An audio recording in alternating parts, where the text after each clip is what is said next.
Libra, welcome to your astrology reading for the month of July. So before I get started, this is going to be most applicable for your rising sign. It's also known as your ascendant or the sign, the zodiac sign for your first house. You can run a free birth chart if you don't know what that is. You do need to know your birth location, your date, and your time. The time here is going to be really significant. It's also applicable for your sun sign as well as your moon sign. The moon and the rising sign tend to be things that people don't know right away, and so running a birth chart is going to help you figure that out. And just to give a little bit more context, the rising sign is how other people perceive you, your sun sign is how you express yourself, and your moon sign is how you process everything emotionally. So it's really that subjective piece to the entire situation. So understanding all three will kind of give you a better picture on how the month is going to play out. And this month, it's a different mix of energy. So every month has a kind of a different story to it. And in the month of July, we're actually going to see our second full moon in the sign of Capricorn. So we just had a full moon on June 21st. That was in the sign of Capricorn. Then we have another one, July 21st, in the sign of Capricorn. And so it's really unusual to have two in the same sign in the same year.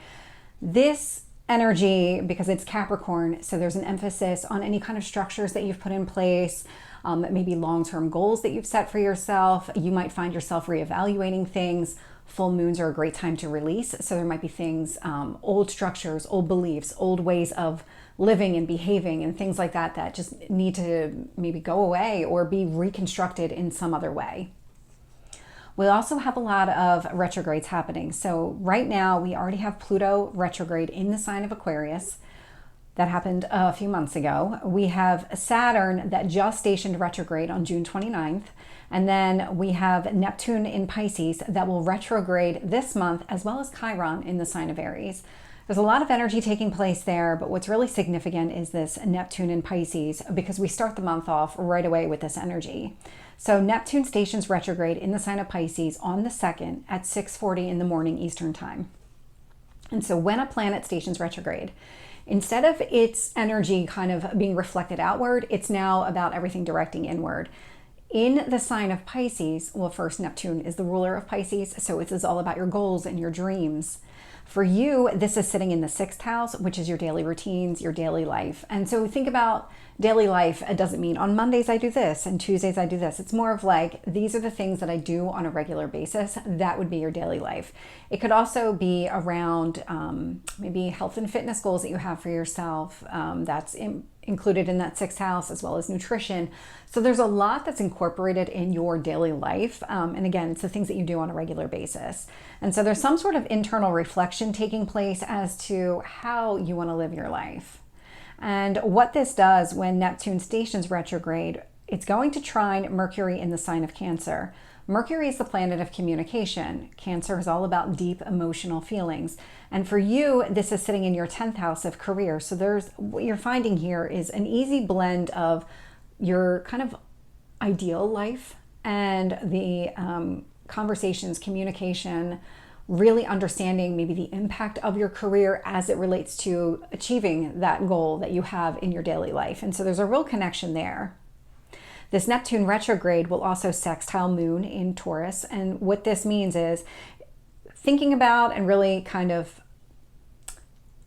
just dreaming about what that daily life needs to be. It's creating some sort of opportunity for you to take some sort of transformation, take some sort of action as it relates to transformation.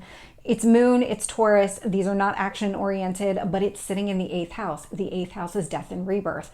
The 8th house is great for releasing things. It's all about new beginnings, again, transformation. And so there's this real opportunity here to maybe think about and really kind of get in touch with your emotional side, what's practical, what needs to stay, what needs to go type of energy. That would be the kind of thing that you want to focus on during this station retrograde, this Neptune station retrograde. This Neptune retrograde will also sextile Uranus in the sign of Taurus. And Uranus, it is a transformational planet sitting in a transformational house for you. This Uranus energy, it does require you to make some change here. Uranus usually on its own will just kind of remove things from your life. This is an opportunity that you're going to have to seize and really kind of lean into if this is what you want. If you do want some sort of change in order to be able to have that dream life that you have for yourself, or that image of what you have for yourself, you're going to have an opportunity here to make some adjustments. We'll also have this Neptune retrograde in Pisces sextile Pluto retrograde in Aquarius. Now, Pluto retrograde, again, a planet of transformation, and here it's sitting in your 5th house of fun. And so this 5th house energy relates to children, your passions, your hobbies, short-term relationships, those types of things. Pluto retrograde is about some sort of internal transformation that's taking place. And so it could be how you're interpreting these, or maybe something to get yourself in a position to maybe pursue that a little bit more. So I'm thinking of like hobbies, maybe saving up money to buy the equipment that you need to do whatever it is that you want to do from a hobby standpoint. Or maybe it's something connected to children and you're looking to make some sort of internal change to yourself. Regardless of what that is, your dream life, and really kind of focused on what you want from a daily life standpoint. How do you see yourself living? It's creating opportunities for more changes, more internal reflection, and maybe liberating some barriers or restrictions as it relates to this house of fun, as it relates to maybe having children or doing something with children, passion projects, all of it. On the same day that Neptune stations retrograde, we'll also have Mercury enter the sign of Leo. And so it's just a couple hours later at 8:50 in the morning Eastern time. And Mercury in the sign of Leo, so Mercury's communication. Leo is very bold, very assertive, sometimes dramatic type of conversation and communication here, but also very much a leader. This Leo is a natural born leader. And so with Mercury in this Leo energy, it's sitting in your 11th house. And so you might find yourself being more forthcoming with friends, more assertive, really putting yourself out there in a meaningful way, really just saying whatever's on your mind, because that is absolutely Leo energy. And so whatever kind of conversations you're having with your friends, it's actually blending with that dream daily life that you have for yourself. There's a real blending of the energy. This Mercury in Leo will also sextile the moon in the sign of Taurus. And so it's not just the moon, it's also going to sextile Uranus in the sign of Taurus. And so when you think about those changes that you want to make for your own good, maybe removing some obstacles and barriers that exist, getting in touch with what's practical, you stepping out, having these bold conversations with your friends, really putting yourself out there is creating opportunities for you to do some additional work, some additional internal transformation. This Mercury in Leo energy will also square Chiron in Aries. So these bold conversations that you're having with your friends, they are creating some sort of challenge as it relates to wounds connected to relationships. So Chiron in Aries for you is sitting in your 7th house. Those are your kind of significant relationships, your one-to-one relationships. If you're married, it would be a spouse type of energy. And I say type of energy because not everybody gets married. Some people just live together now. And so that would be that kind of a relationship that would be highlighted. And so wounds are coming to the surface as it relates to maybe those intimacy issues, intimacy wounds. That can also be part of that 8th house transformation. That is something else connected there. So maybe power and control issues might be highlighted. Maybe I want to say manipulation with money, because I'm getting that for sure as it relates to that 8th house. So like a spouse's income or somebody else's income here. And so whatever's happening here, there's something where it's creating challenges for you to be able to heal whatever wound exists within those relationships. We also have Mercury in Leo opposite Pluto retrograde in Aquarius. And so this is a lot of being bold and having those kind of assertive conversations with your friends, maybe stepping outside your comfort zone and really putting yourself out there. It's opposite any kind of internal work that you're doing to, I want to say, liberate yourself from barriers as it relates to maybe having children, doing something with children, going after your passion projects, anything that you enjoy doing in your free time outside of work. These two are at odds with each other. So you can find a happy medium. It just requires you to do some work on that one. I was going to use my own hypothetical just for my own birth chart, but it's not really going to be that easy of a connection to make, so I'm just going to skip it. Then we have the new moon in the sign of Cancer. So that's going to happen on the 5th at 6:57 in the evening Eastern time. And so when this happens, you have the sun and the moon at the same degree point in the sky, which means it's an easygoing conversation between these two planets. So the sun, all about your self-expression, the moon, all about your feelings. And so this could be a time, especially in the sign of Cancer, where you're really getting in touch and really expressing how you feel on a very deep emotional level, because that is absolutely Cancer energy. And during this new moon, we'll have the sun and moon conjunct Venus, also in the sign of Cancer. And so it's not just about expressing the depths of your feelings, but really there's an emphasis here on what you value. What do you want? What do you maybe want to bring together? This could be something connected to relationships. Venus rules relationships. And so there's an emphasis here on really understanding all of this and the depths of your emotions. It's all sitting in your house of career and public reputation. So you might be trying to bring something together within your career, or you might be getting in touch with really what is it that you're trying to do within your career. Maybe there's something here where you're kind of expressing exactly how you feel about your career because it's something that you value, it's something that you want to keep going, explore, that type of energy. We'll also have the Sun and Moon trine, Saturn retrograde in Pisces. And so remember, that just happened at the end of the month, at the end of June. And so that Saturn retrograde in the sign of Pisces relates to internal work that you're doing in order to achieve your goals.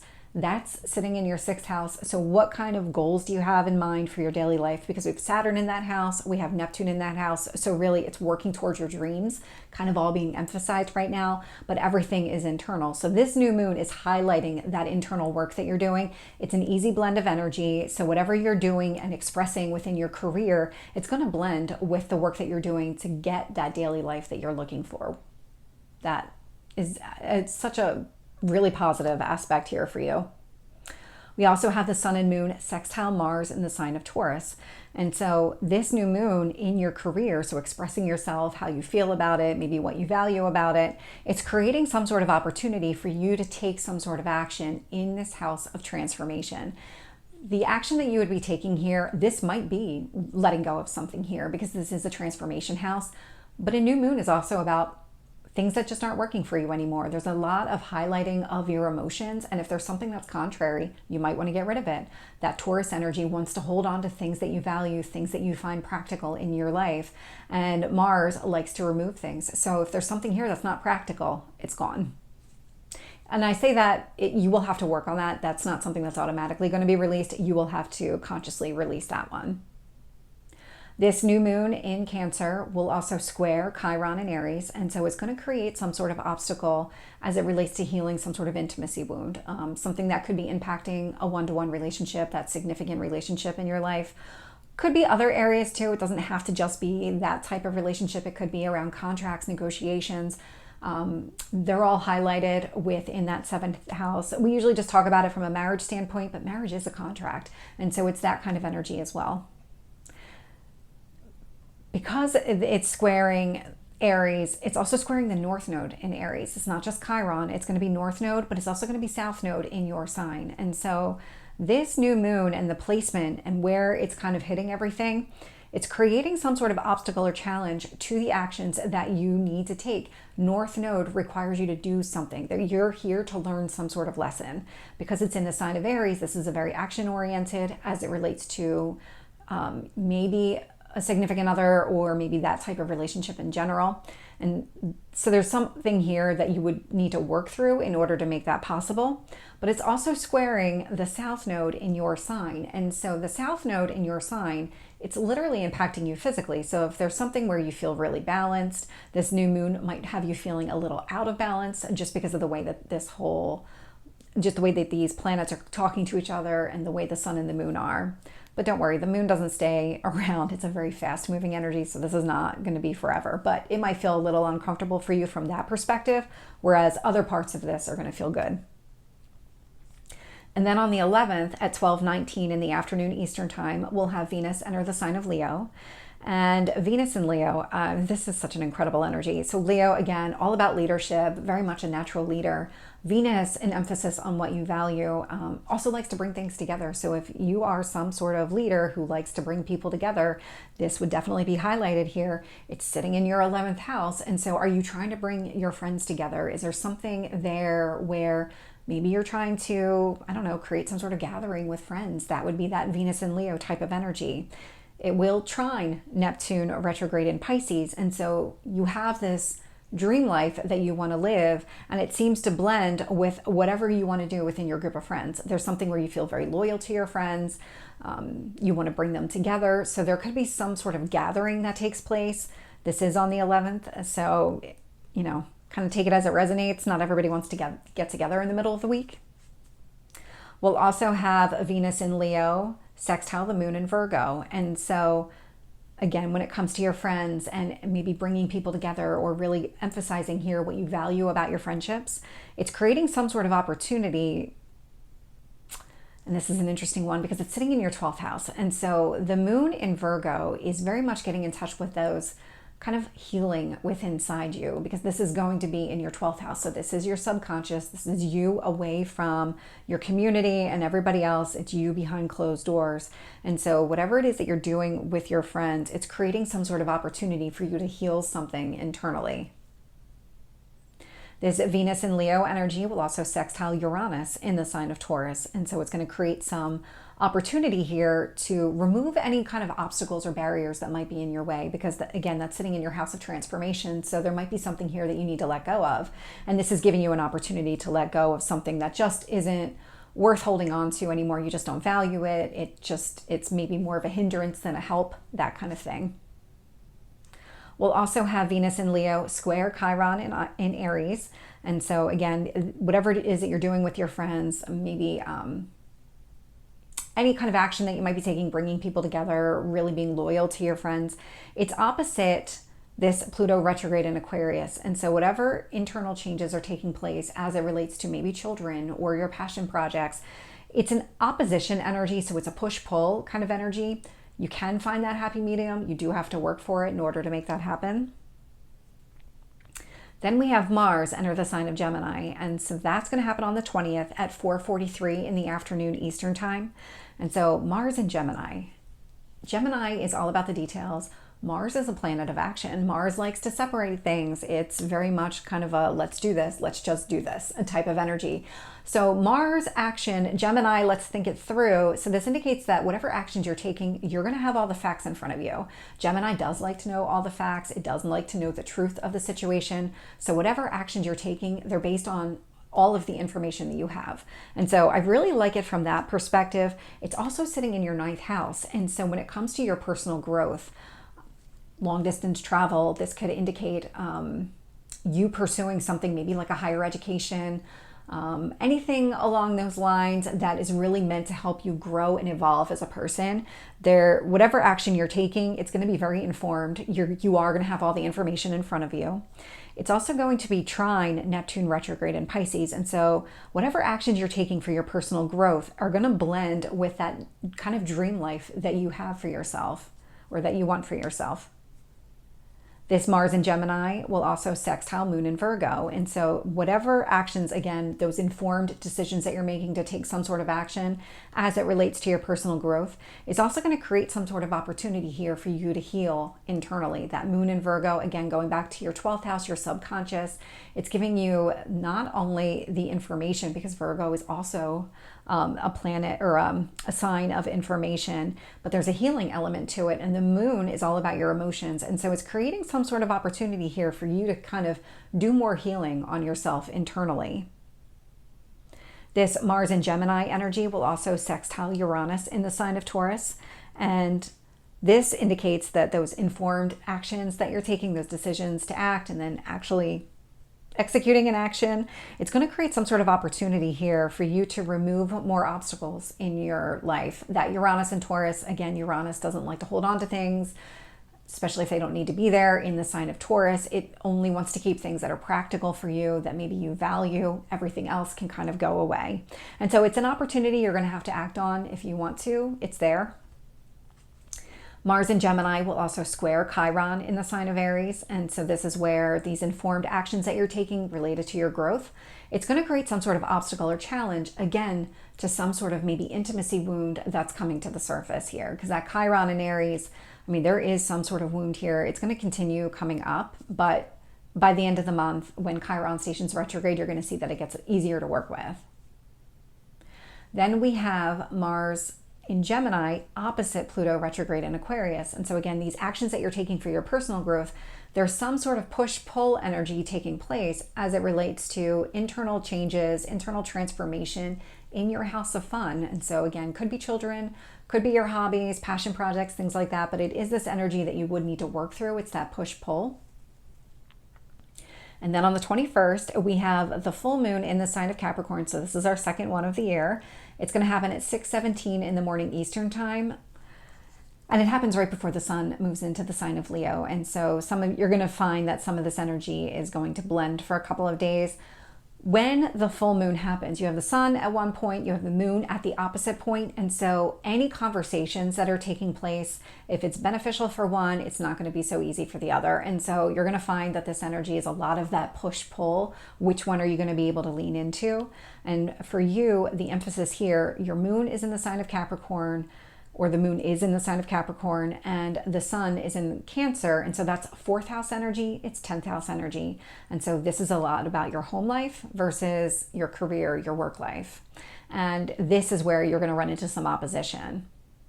With you, the moon in Capricorn in your 4th house, this is really emphasizing your responsibilities at home. But there's something that you feel really good about the structures that you have in place, whatever you've done for yourself to create this home life for yourself. This moon in Capricorn during this full moon will trine Mars in Gemini. And so whatever actions that you're taking to grow yourself and advance and evolve, it's going to blend with the structures that you've already created and how you feel about the entire situation at home. Whereas the sun in Cancer sitting in your 10th house, so this is expressing how you feel from a work standpoint or at work, it's creating some sort of opportunity for you to take some sort of action for growth here. Whereas the moon energy was an easy blend, don't have to work for it, it's just organically going to happen.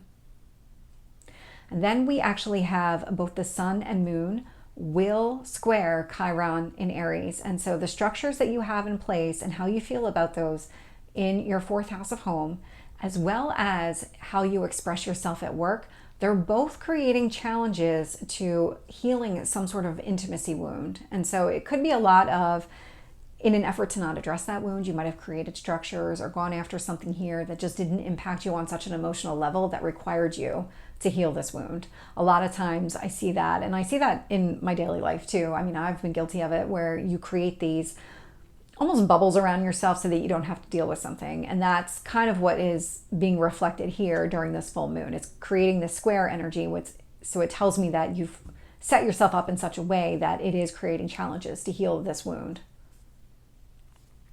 Then we have the moon in Capricorn, trine Uranus in Taurus. And so again, very easy flowing energy. These structures that you have in place in your home life, it's just going to continue letting go of all of these things that just don't work for you anymore. That Uranus energy doesn't want to hold on to anything. It's sitting in your house of transformation.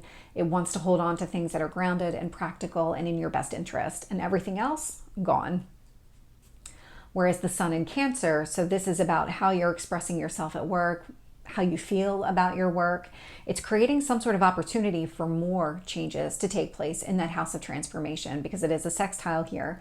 And so you would have to work with the energy. So if there's some additional obstacle or barrier or something that's coming to the surface, you would have to do something with it. You would have to consciously remove that barrier. But it is possible with that Uranus and Taurus energy. And then we have the moon in Capricorn, sextile Neptune retrograde in the sign of Pisces. And so the structures and how you feel about your home life, it all feels really good.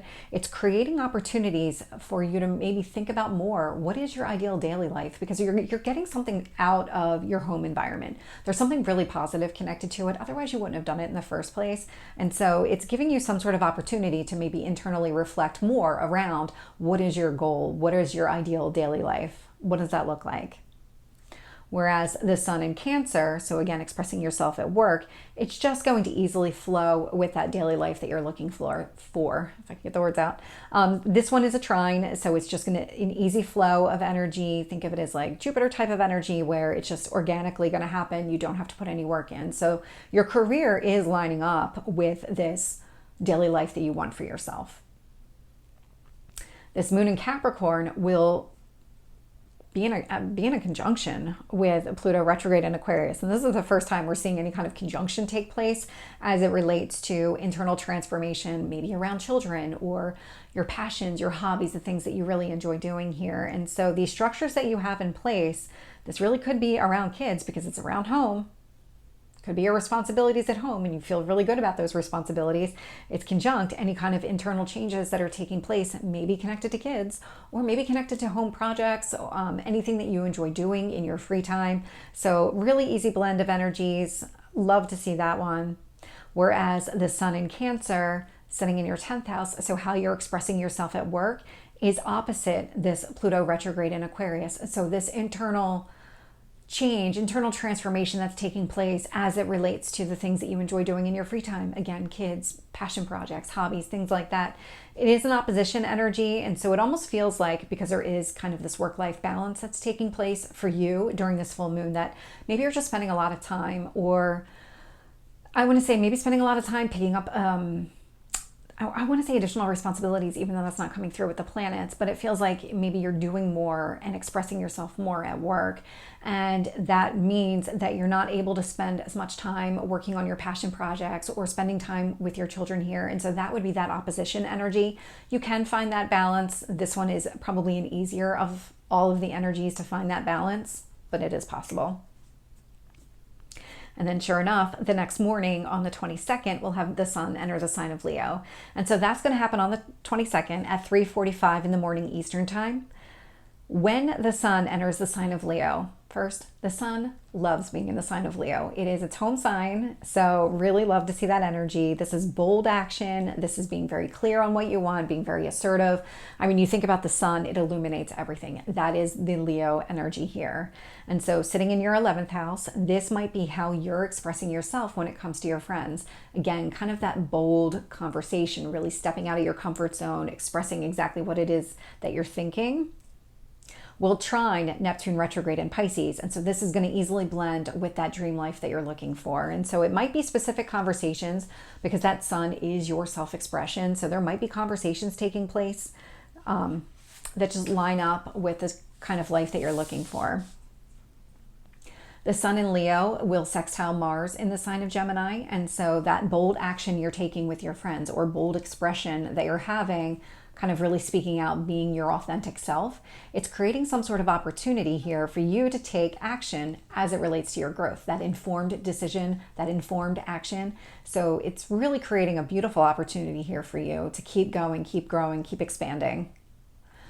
The sun in Leo will also sextile Uranus in the sign of Taurus. And so again, coming back to this bold action, maybe bold self-expression here, it's creating an opportunity to knock down any kind of barriers, because that Uranus, again, wants to get rid of things that are just not in your best interest. And so it's creating an opportunity here to remove anything that just doesn't belong, that you don't value, that you don't see yourself being able to carry it forward.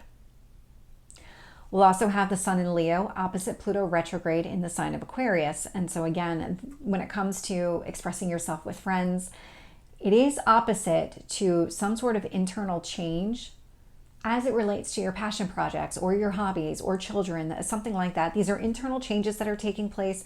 And so again, this is an opposition type of energy, where it could be expressing yourself with your friends, maybe spending time with your friends doesn't allow you opportunity or allow you a lot of time to work on those passion projects or spend time with your children. And so again, kind of an opposition energy that you can work with.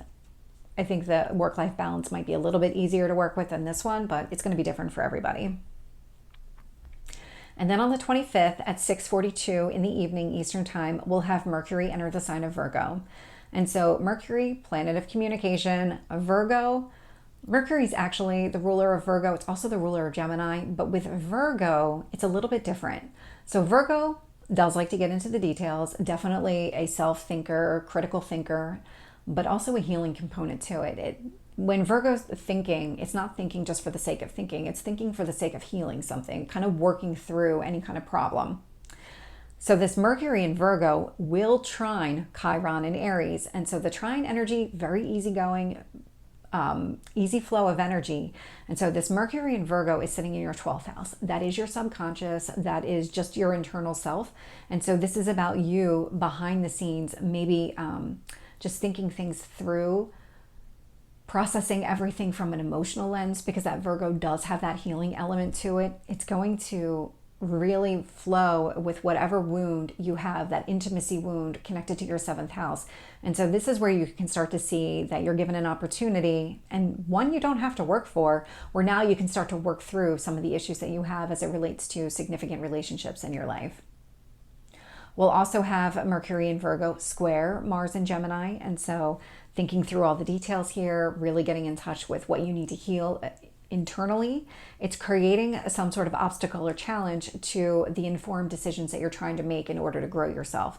It's almost like, so Virgo in tarot is the hermit card. So it's almost like you're in kind of a hermit mode. And when you're in hermit mode, it's really hard to take some sort of action here. It's that kind of energy. It's that type of obstacle or challenge that's showing up. This Mercury in Virgo will also square Uranus and Taurus. And so while you're doing this healing work, it might be hard to get rid of things. It might be hard to remove any kind of barriers or obstacles that are just not good for you anymore. And so just keep that in mind. It's not about the energy is impossible. It's more about like we kind of put pause on it so that we can kind of work through some things internally. And then speaking of working through things, we have Chiron station retrograde on the 26th at 9:59 in the morning Eastern time. And so Chiron is an asteroid, it's not a planet, and it is all about wounds. It's the wounded healer. And so when Chiron stations retrograde, whatever wounds you have that were lurking below the surface, they're coming to the surface. And this Chiron in Aries for you is sitting in your 7th house. So intimacy wounds, anything that might have held you back from having that kind of relationship that you want. These hidden relationship wounds are coming to the surface. When Chiron does station retrograde, it's going to be conjunct the moon in Aries. And so Aries likes to take action. Mars is the ruler of Aries. So it's a lot about what action is necessary in order to heal this wound. When I look at the moon also being here and impacted by it, this is about your emotional understanding of what actions you need to take, because the moon is also in the sign of Aries. And so when it comes to really kind of getting a grasp on how this is affecting you, how much this might be affecting you, it's going to become very clear when Chiron stations retrograde. This Chiron retrograde will also trine Mercury in the sign of Aries. And so these hidden relationship wounds, there is going to be an easy flow of energy. So when Mercury, so I wrote Mercury in Aries, it's actually Mercury in the sign of Virgo. When Mercury is in the sign of Virgo, this is more about understanding that healing component, that processing information. What is happening here from a wound standpoint, Virgo? Again, healing energy. So what do you need to do in order to heal? And so we saw it with the moon in Aries. What actions will help me heal this? We see it with Mercury in Virgo. It's really understanding what you need to do in order to heal. So I love this energy just because it's all very flowing. You don't really have to work on it at all. In fact, you won't have to, because of that trine energy, where you're also going to be aided during this process. So Chiron retrograde in Aries will also trine Venus in Leo. So when it comes to you being really bold and assertive with your friends, really taking on that leadership type of role, having those types of conversations, it's also going to blend with whatever you need to do to heal this intimacy wound. It's almost like if opening up and being vulnerable was something that you struggled with in a one-to-one relationship, doing that with your friends first, kind of, I want to say it's like almost like getting an approval, but it's really kind of working through it with your friends, kind of allows you to then go back and do it within your significant relationships, because you find that your friends are accepting of all of this and they're not going to hurt you. That type of trine energy. This Chiron retrograde in Aries will square Pluto retrograde in Aquarius. And so the work that you need to do to heal from this intimacy wound, it is creating some sort of obstacle or challenge as it might relate to your children or your passion projects, something here that has been changing and continues to change. And so it is a square. You would have to work through the energy, but right now it looks like what you're trying to do is heal the wound first before you start addressing other things. Wow. So Libra, this is your reading. I hope it resonates. If it did, please like, share, and subscribe, and I will see you next time. Take care.